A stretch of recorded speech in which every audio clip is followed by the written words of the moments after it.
Ladies and gentlemen, the children of President-elect Biden, Robert Hunter Biden II and Ashley Blazer Biden. Also, the grandchildren of the President-elect. I know. Totally got cut off.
Ladies and gentlemen, accompanying the Vice President, the Secretary of the Senate, the Honorable Julie E. Adams, and Chief Administrative Officer of the House of Representatives, Catherine Spindor.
Ladies and gentlemen, the Vice President of the United States, the Honorable Michael R. Pence and Mrs. Karen Pence.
Ladies and gentlemen, accompanying the Vice President-elect, the Chief of Inaugural Ceremonies, Maria Miller-Lohmeyer, the Acting Deputy House Sergeant-at-Arms, Kevin Grubbs, and the Acting Deputy Senate Sergeant-at-Arms, United States Capitol Police Officer Private First Class Eugene O. Goodman.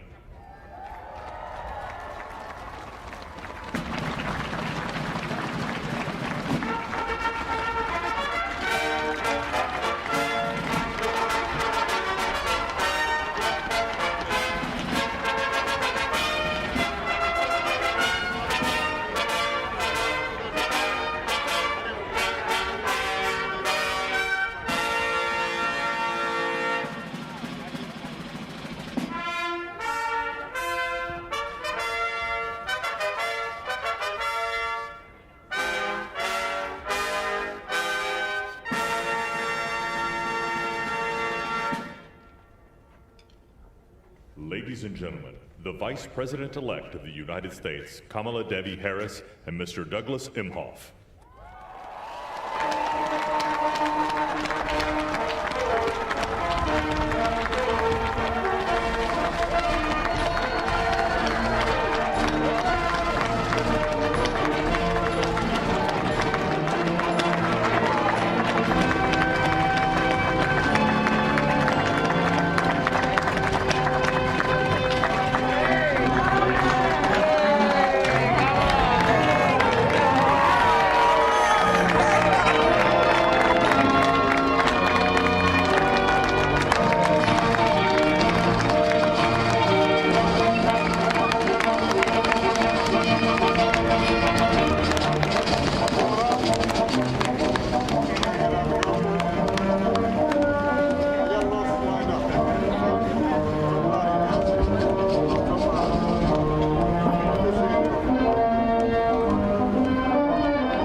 The Joint Congressional Committee on Inaugural Ceremonies, Staff Representative Alexandria Gordican-DeChico, accompanying the House Republican Leader, the Honorable Kevin McCarthy. Staff Representative Bridget Brennan, accompanying House Majority Leader, the Honorable Steny Hoyer and Mrs. Yvette Lewis. Staff Representative Kate Knudsen, accompanying Speaker of the House of Representatives, the Honorable Nancy Pelosi and Mr. Paul Pelosi. Staff Representative Lindsey Kerr, accompanying the Honorable Amy Klobuchar and Mr. John Bessler. Staff Representative Stephanie Hager-Mucko, accompanying Senate Majority Leader, the Honorable Mitch McConnell and the Honorable Elaine L. Chao. And Staff Representative Rochelle Graves Schroeder, accompanying the Chairman of the Joint Congressional Committee on Inaugural Ceremonies, the Honorable Ron Blunt.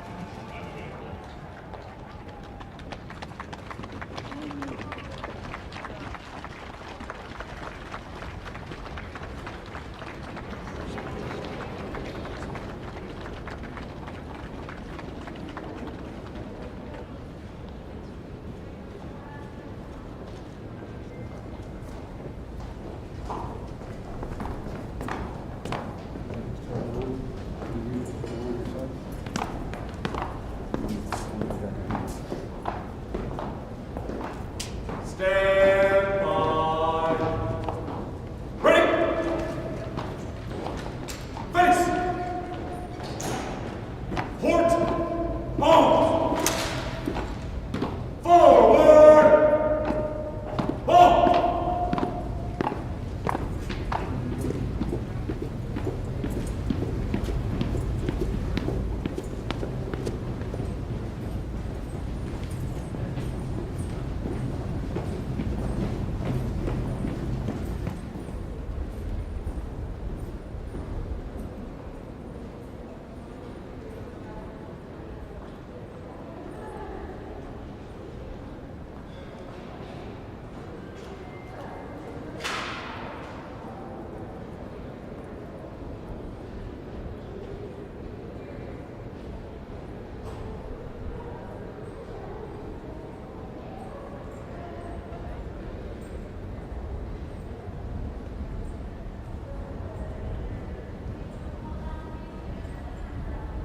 Ladies and gentlemen, accompanying the President-elect, the Staff Director of the Joint Congressional Committee on Inaugural Ceremonies, Fitzhugh Elder IV, the Acting House Senate Sergeant-at-Arms, Tim Blodgett, and the Acting Senate Sergeant-at-Arms, Jennifer Hemingway.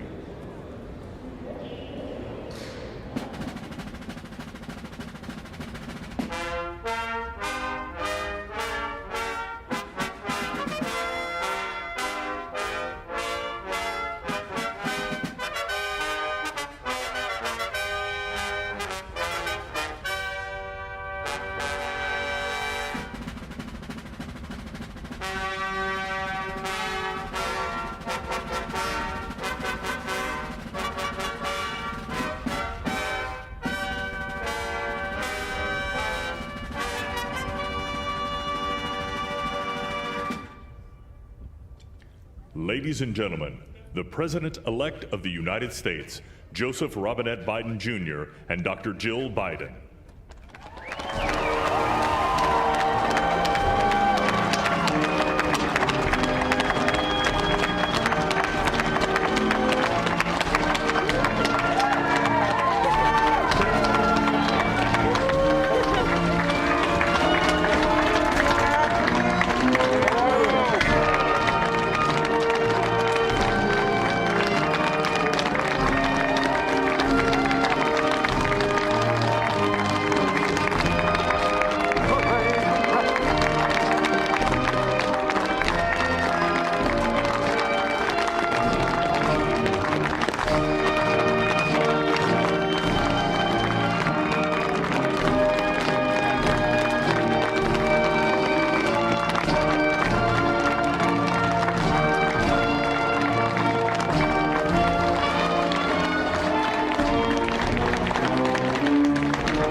Ladies and gentlemen, please be seated.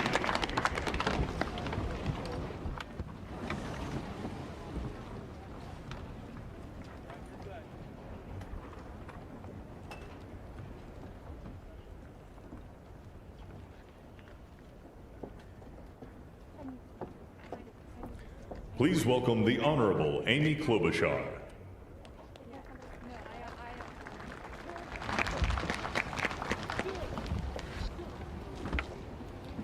Vice President Pence, Mr. President-elect, Madam Vice President-elect, members of Congress and the judicial branch, former presidents and first ladies, vice presidents, leaders from abroad, and a whole bunch of Bidens. America, welcome to the 59th presidential inauguration, where in just a few moments, Joe Biden and Kamala Harris will take their solemn oaths. This ceremony is the culmination of 244 years of a democracy. It is the moment when leaders brought to this stage by the will of the people promise to be faithful to our Constitution, to cherish it and defend it. It is the moment when they become, as we all should be, guardians of our country. Have we become too jaded, too accustomed to the ritual of the passing of the torch of democracy to truly appreciate what a blessing and a privilege it is to witness this moment? I think not. 2 weeks ago, when an angry, violent mob staged an insurrection and desecrated this temple of our democracy, it awakened us to our responsibilities as Americans. This is the day when our democracy picks itself up, brushes off the dust, and does what America always does: goes forward as a nation under God, indivisible, with liberty and justice for all. This conveyance of a sacred trust between our leaders and our people takes place in front of this shining Capitol dome for a reason. When Abraham Lincoln gave his first inaugural address in front of this Capitol, the dome was only partially constructed, braced by ropes of steel. He promised he would finish it. He was criticized for spending funds on it during the Civil War. To those critics, he replied, "If the people see the Capitol going on, it is a sign we intend the Union shall go on." And it did, and it will. Generations of Americans gave their lives to preserve our republic in this place. Great legislation to protect civil rights and economic security and lead the world was debated and crafted under this dome. Now it falls on all of us, not just the two leaders we are inaugurating today, to take up the torch of our democracy, not as a weapon of political arson, but as an instrument for good. We pledge today never to take our democracy for granted as we celebrate its remarkable strength. We celebrate its resilience, its grit. We celebrate the ordinary people doing extraordinary things for our nation, the doctors and nurses on the front line of this pandemic, the officers in the Capitol, a new generation never giving up hope for justice. We celebrate a new president, Joe Biden, who vows to restore the soul of America and cross the river of our divides to a higher plane. And we celebrate our first African American, first Asian American, and first woman vice president, Kamala Harris, who stands on the shoulders of so many on this platform who have forged the way to this day. When she takes the oath of office, little girls and boys across the world will know that anything and everything is possible. And in the end, that is America, our democracy, a country of so much good. And today, on these Capitol steps and before this glorious field of flags, we rededicate ourselves to its cause. Thank you. It is now my honor to introduce to you the senator who has worked with me and so many others to make this ceremony possible, my friend and the chair of the inaugural committee, Missouri Senator Roy Blunt.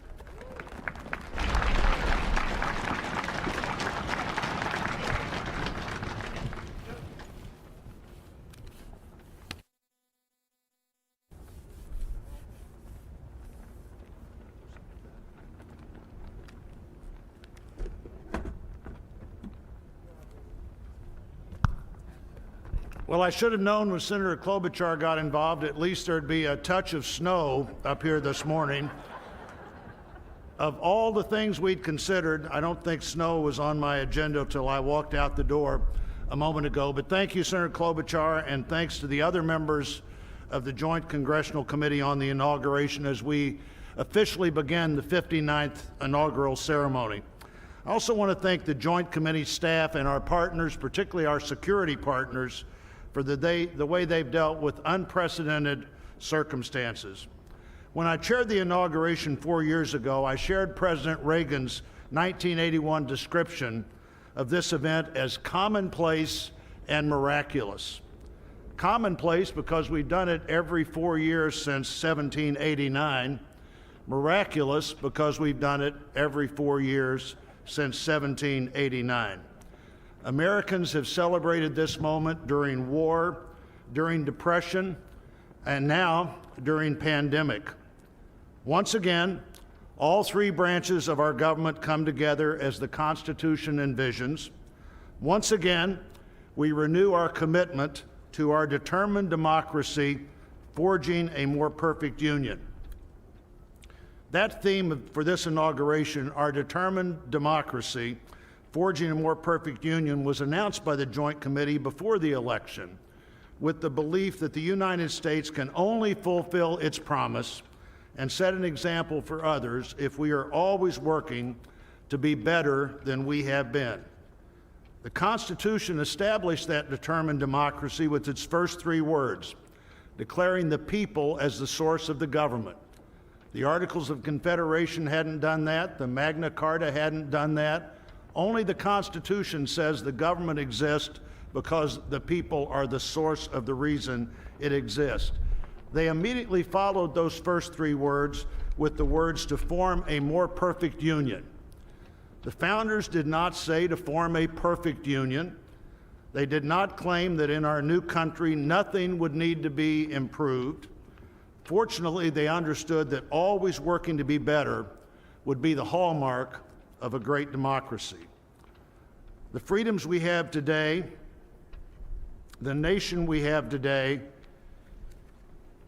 is not here just because it happened, and they aren't complete.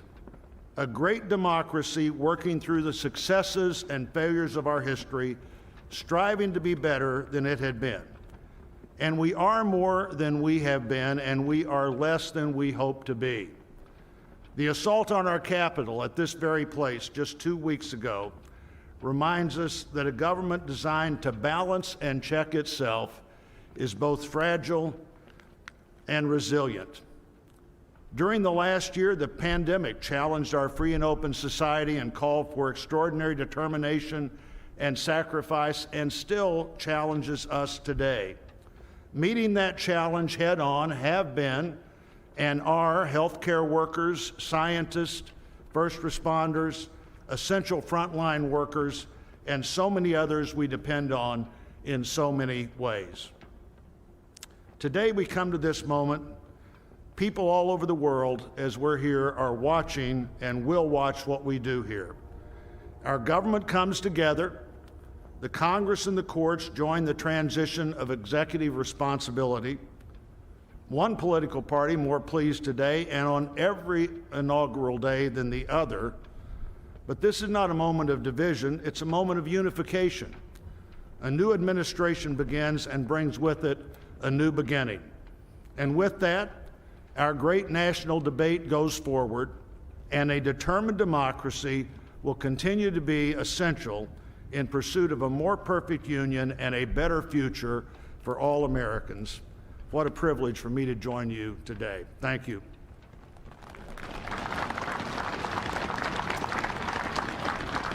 I'm pleased to call to the podium a longtime friend of the President-elect and his family, Father Leo O'Donovan, to lead us in an invocation. Please stand if you are able and remain standing for the national anthem and the pledge to our flag.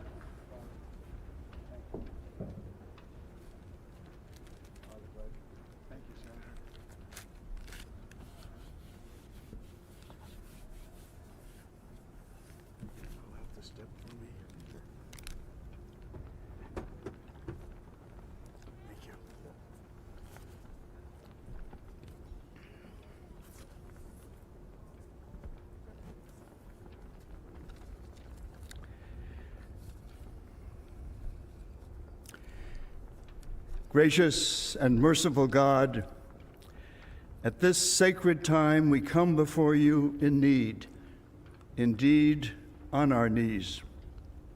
But we come still more with hope.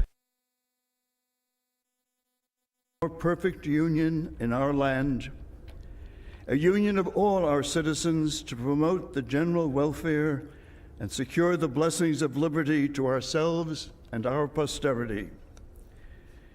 We are a people of many races, creeds, and colors, national backgrounds, cultures, and styles, now far more numerous and on land much vaster than when Archbishop John Carroll wrote his prayer for the inauguration of George Washington 232 years ago.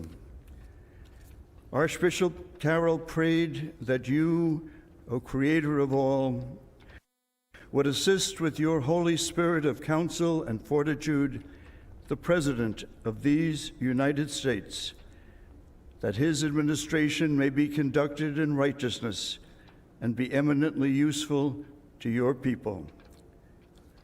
Today we confess our past failures to live according to our vision of equality, inclusion, and freedom for all. Yet we resolutely commit still more now to renewing the vision, to caring for one another in word and deed, especially the least fortunate among us, and so becoming a light for the world. There is a power in each and every one of us that lives by turning to every other one of us, a thrust of the Spirit to cherish and care and stand by others, and above all, those most in need. It is called love, and its path is to give ever more of itself. Today, it is called American patriotism, born not of power and privilege, but of care for the common good, with malice toward none and with charity for all.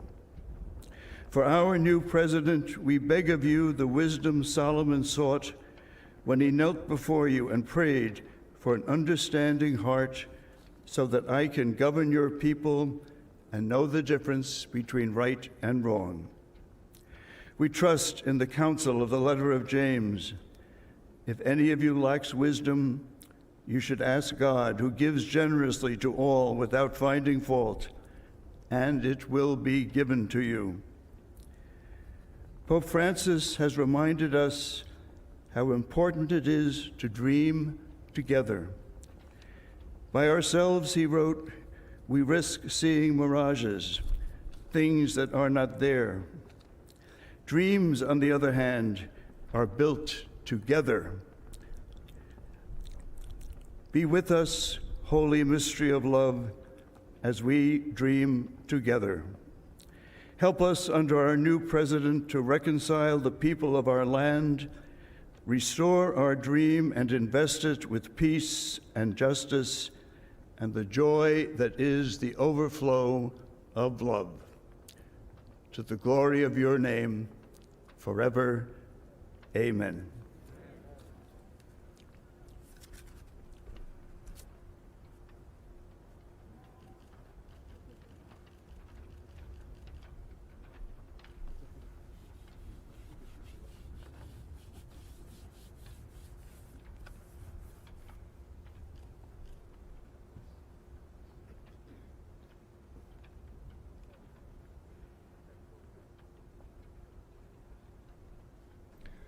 Ladies and gentlemen, please remain standing for the presentation of our national colors by the Armed Forces Color Guard, the singing of our national anthem, and for the Pledge of Allegiance.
Ladies and gentlemen, here for the singing of our national anthem, accompanied by the President's own United States Marine Band, please welcome Lady Gaga.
So proudly we hailed at the twilight's last gleaming, whose broad stripes and bright stars through the perilous fight o'er the ramparts we walked.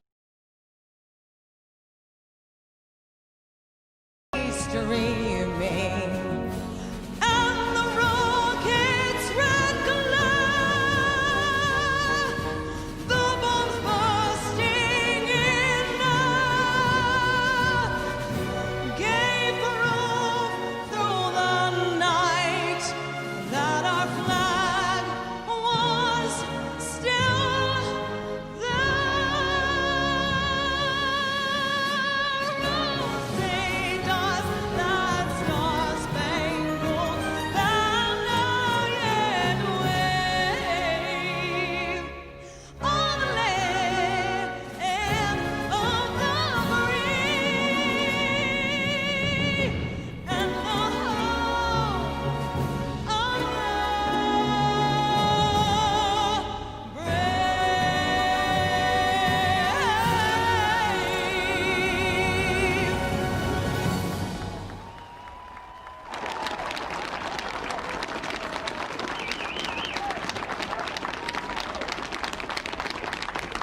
of the brave?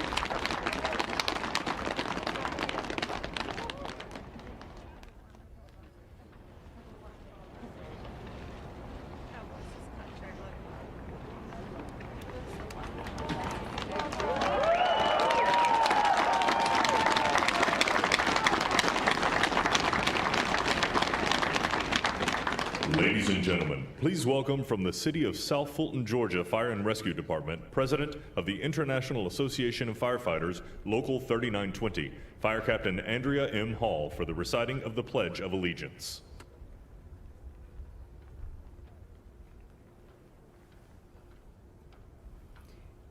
I pledge allegiance to the flag of the United States of America and to the republic for which it stands, one nation, under God, indivisible, with liberty and justice for all.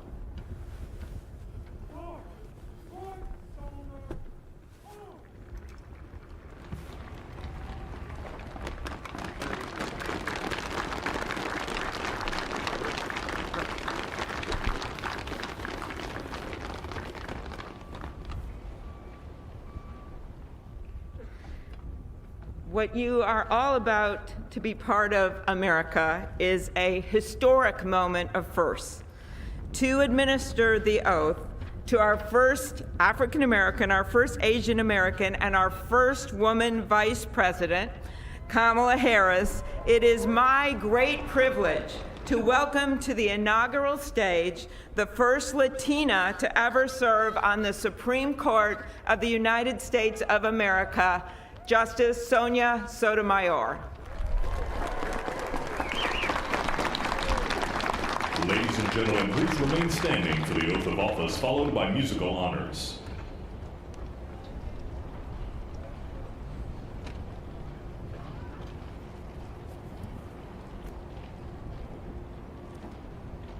Please raise your right hand and repeat after me. I, Kamala Davy Harris, do solemnly swear I, Kamala Davy Harris, do solemnly swear that I will support and defend the Constitution of the United States that I will support and defend the Constitution of the United States against all enemies, foreign and domestic, against all enemies, foreign and domestic, that I will bear true faith and allegiance to the same, that I will bear true faith and allegiance to the same, that I take this obligation freely, that I take this obligation freely, without any mental reservation or purpose of evasion, without any mental reservation or purpose of evasion, that I will well and faithfully discharge that I will well and faithfully discharge the duties of the office on which I am about to enter. the duties of the office upon which I am about to enter. So help me God. So help me God.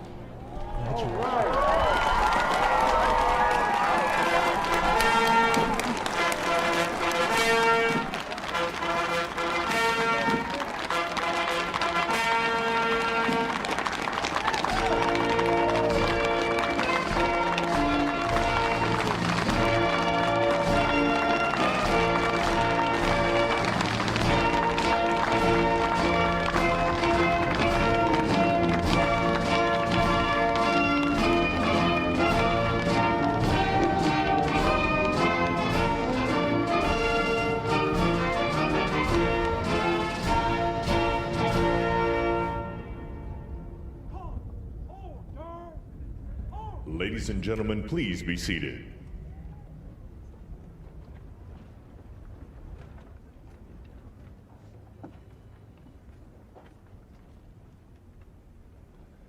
Please welcome Jennifer Lopez to perform This Land Is Your Land and America the Beautiful, accompanied by members of the President's Own United States Marine Band.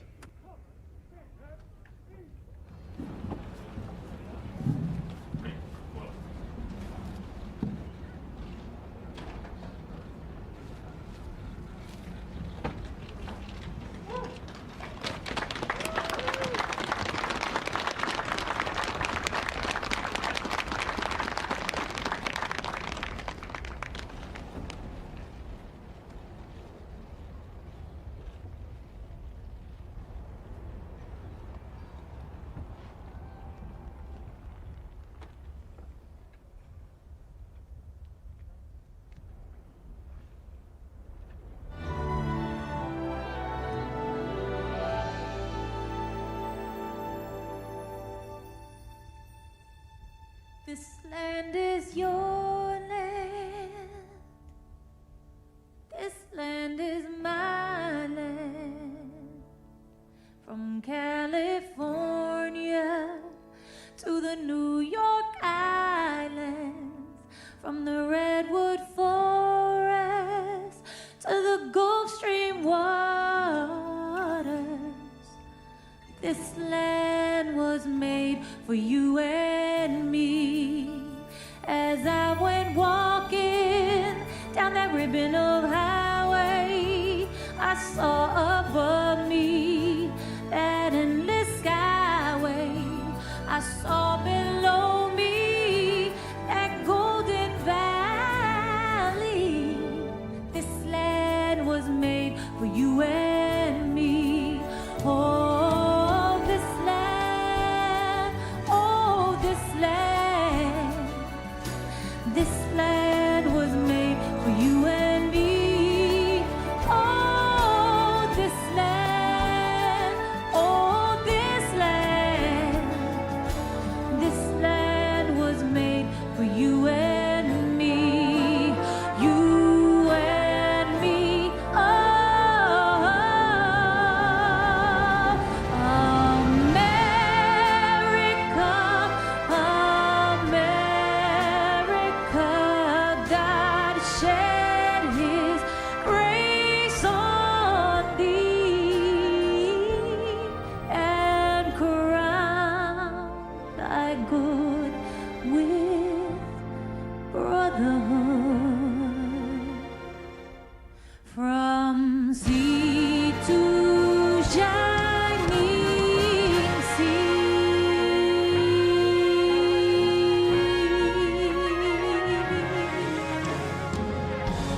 nación bajo Dios indivisible con libertad y justicia para todos.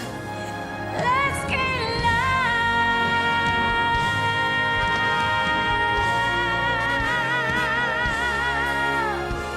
'Cause this land was made for you and me.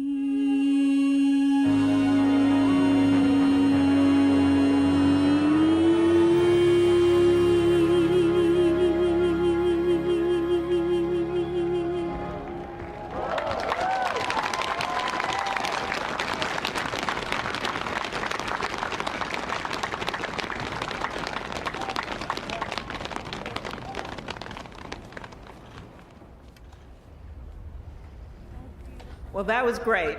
The sun is shining, and Mr. President-elect, this is the first inauguration in the history of America where J-Lo was the warm-up act for Chief Justice Roberts. With that, it is now my distinct honor to introduce the Chief Justice of the Supreme Court of the United States, John Roberts, to administer the presidential oath to the next President of the United States, Joseph R. Biden.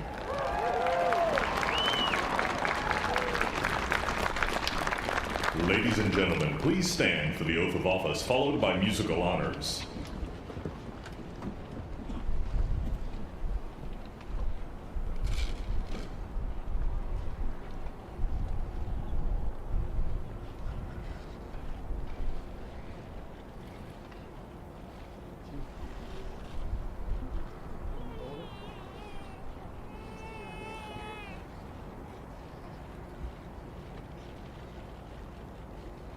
Please raise your right hand and repeat after me. I, Joseph Robinette Biden Jr., do solemnly swear I, Joseph Robinette Biden Jr., do solemnly swear that I will faithfully execute that I will faithfully execute the office of President of the United States the office of President of the United States and will, to the best of my ability, to the best of my ability, preserve, protect, and defend preserve, protect, and defend the Constitution of the United States. the Constitution of the United States. So help you God. So help me God. Congratulations, Mr. Thank you. President.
Ladies and gentlemen, please be seated.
My fellow Americans, a moment we have all been waiting for. It is now my great privilege and high honor to be the first person to officially introduce the 46th President of the United States, Joseph R. Biden, Jr.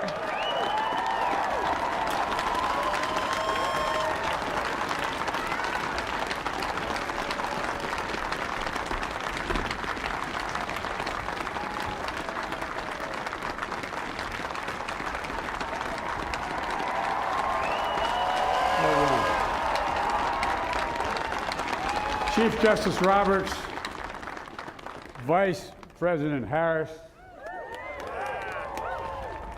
Speaker Pelosi, Leader Schumer, Leader McConnell, Vice President Pence, and my distinguished guests, my fellow Americans. This is America's day. This is democracy's day, a day of history and hope, of renewal and resolve. Through a crucible for the ages, America has been tested anew, and America has risen to the challenge. Today, we celebrate the triumph not of a candidate, but of a cause, the cause of democracy. The people, the will of the people has been heard, and the will of the people has been heeded. We've learned again that democracy is precious. Democracy is fragile. And at this hour, my friends, democracy has prevailed. So now, on this hallowed ground where just a few days ago, violence sought to shake the Capitol's very foundation, we come together as one nation, under God, indivisible, to carry out the peaceful transfer of power as we have for more than 2 centuries. As we look ahead in our uniquely American way, restless, bold, optimistic, and set our sights on the nation we know we can be and we must be.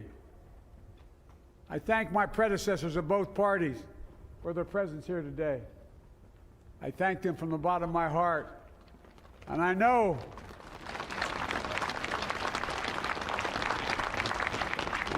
the resilience of our Constitution and the strength of our nation, as does President Carter, who I spoke with last night, who cannot be with us today, but whom we salute for his lifetime in service. I've just taken the sacred oath each of those patriots have taken, the oath first sworn by George Washington. But the American story depends not on any one of us, not on some of us, but on all of us, on we the people who seek a more perfect union. This is a great nation.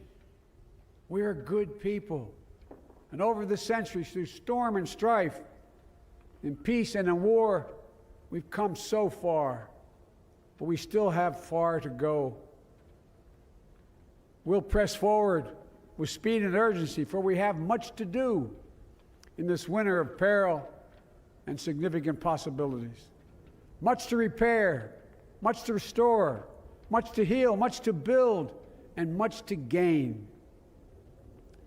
Few people in our nation's history have been more challenged or found a time more challenging or difficult than the time we're in now. Once-in-a-century virus that silently stalks the country. It's taken as many lives in 1 year as America lost in all of World War II. Millions of jobs have been lost. Hundreds of thousands of businesses closed. A cry for racial justice, some 400 years in the making, moves us. The dream of justice for all will be deferred no longer. A cry for survival comes from the planet itself, a cry that can't be any more desperate or any more clear. And now, a rise of political extremism, white supremacy, domestic terrorism that we must confront and we will defeat.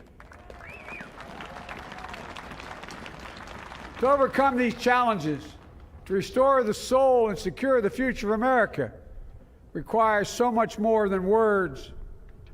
It requires the most elusive of all things in a democracy: unity. Unity. In another January, on New Year's Day in 1863, Abraham Lincoln signed the Emancipation Proclamation. When he put pen to paper, the president said, and I quote, "If my name ever goes down into history, it'll be for this act, and my whole soul is in it." My whole soul is in it. Today, on this January day, my whole soul is in this, bringing America together, uniting our people, uniting our nation. And I ask every American to join me in this cause.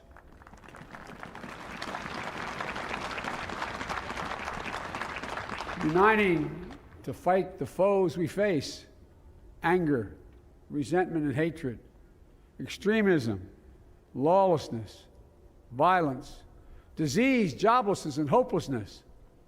With unity, we can do great things, important things. We can right wrongs. We can put people to work in good jobs. We can teach our children in safe schools. We can overcome the deadly virus. We can reward work and rebuild the middle class and make health care secure for all. We can deliver racial justice, and we can make America once again the leading force for good in the world. I know speaking of unity can sound to some like a foolish fantasy these days. I know the forces that divide us are deep and they are real. But I also know they are not new.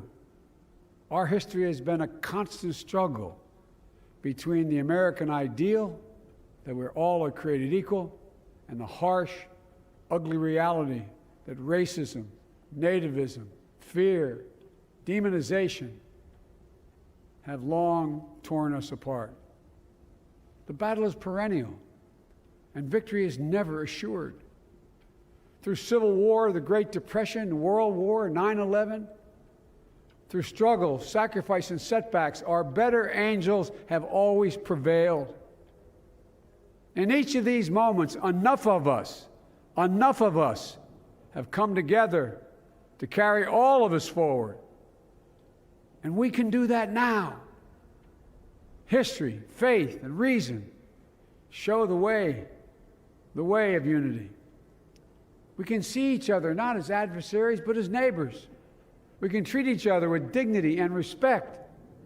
We can join forces, stop the shouting, and lower the temperature. For without unity, there is no peace, only bitterness and fury. No progress, only exhausting outrage. No nation, only a state of chaos. This is our historic moment of crisis and challenge, and unity is the path forward. And we must meet this moment as the United States of America. If we do that, I guarantee you we will not fail. We have never, ever, ever, ever failed in America when we've acted together. And so today, at this time, in this place, let's start afresh, all of us. Let's begin to listen to one another again, hear one another, see one another, show respect to one another. Politics doesn't have to be a raging fire, destroying everything in its path. Every disagreement doesn't have to be a cause for total war. And we must reject the culture in which facts themselves are manipulated and even manufactured.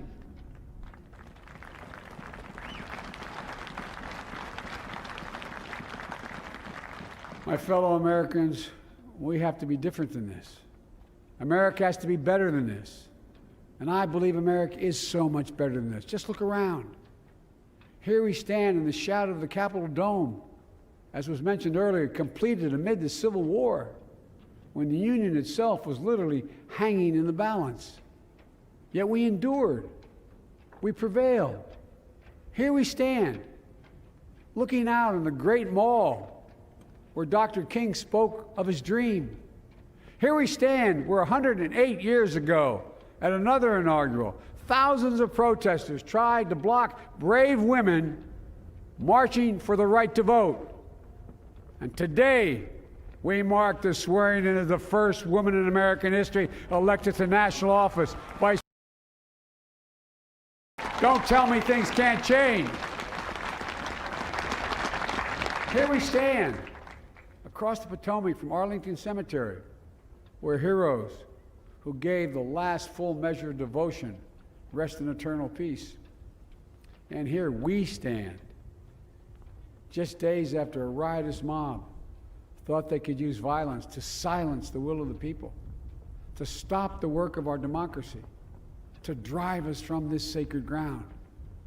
It did not happen. It will never happen. Not today, not tomorrow, not ever. Not ever.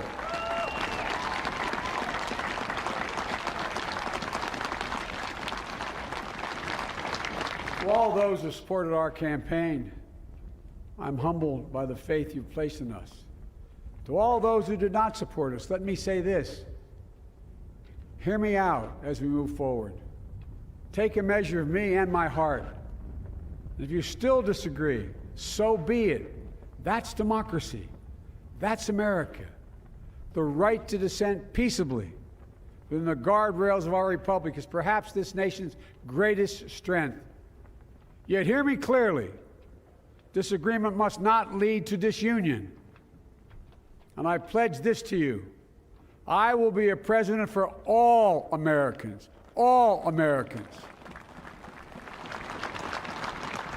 And I promise you, I will fight as hard for those who did not support me as for those who did.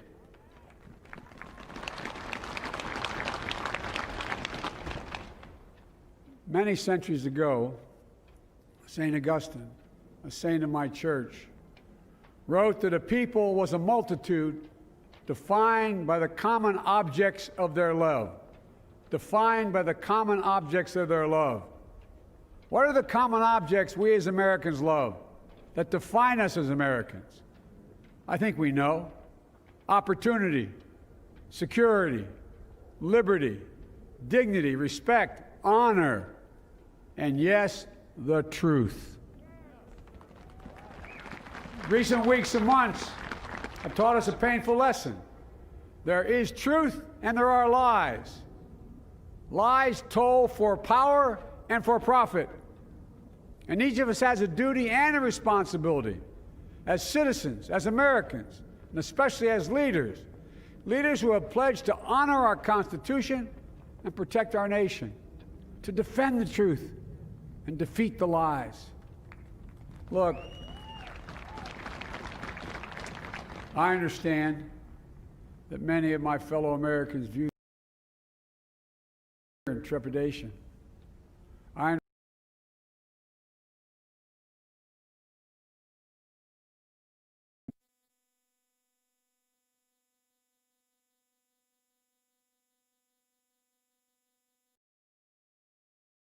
Those who don't look like you,